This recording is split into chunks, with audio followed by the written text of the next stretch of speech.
एकदा एका घनदाट जंगलात एक बलाढ्य सिंह राहत होता.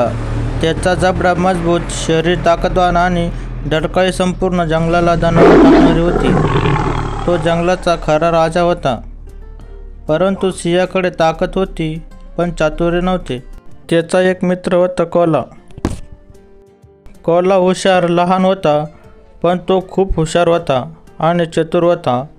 तो वाघाला नेहमी सल्ले द्यायचा. एका संध्याकाळी दोघेही एका मोठ्या झाडाखाली बसले होते. कोल्हा म्हणाला, मित्रा, फक्त ताकद असून उपयोग नाही, चातुर्यसुद्धा हवे. पण सिंह हसत हसत म्हणाला, माझी ताकद सर्व काही आहे. त्या जंगलात एक कुशल शिकारी आला. तो सिंहाच्या मागावर होता. त्याने बरोबर जाळे आणि बाण आणले होते. हा सिंह खूप मोठा आहे, याचे कातडे बाजारात खूप महाग विकले जाईल, असा तो मनाशी विचार करत होता. शिकारी त्याच्याजवळील जाळे लावून एका झाडामागे लपून बसला. सिंह सहजपणे जंगलात फिरत असताना अचानक त्याच्या पायात जाळे अटकले. तो जोरजोरात डरकाळू लागला, पण काही उपयोग झाला नाही. अरे रे, अडकलो, आता काय करू, असे सिंह विचार करू लागला. हे पाहताच कोल्हा दुरून धावत आला. त्याने परिस्थिती समजून घेतली आणि पटकन योजना आखली.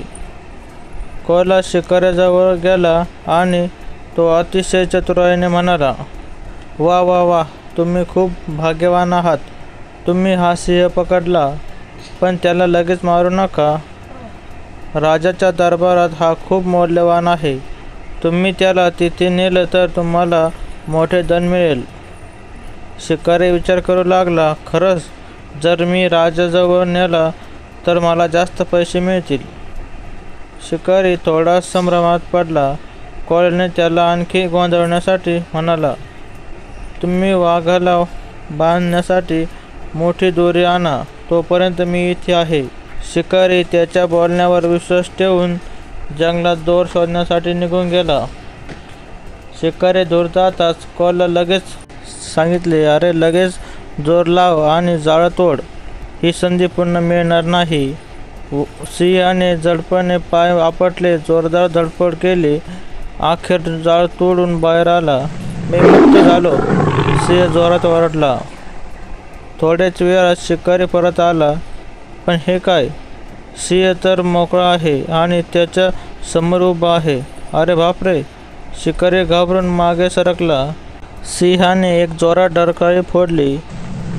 तुम्हाला पकडायचे स्वप्न पाहिले, पण आता मी तुला धडा शिकवितो. वाघाची नजर पाहून शिकारी प्रचंड बेचैनीने सर्व काही सोडून पळून गेला आणि पुन्हा कधीच जंगलात परत आला नाही.